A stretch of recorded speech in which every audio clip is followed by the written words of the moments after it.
سيدهم أصحابتا حليم عدي حمياتي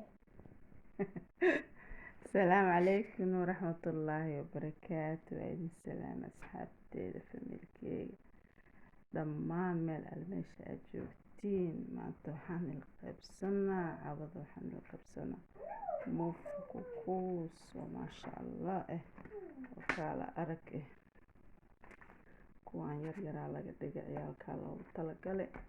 kana waxaa laga dhigay waaweynaa laga dhigay dadka waaweynaa loogu talagale.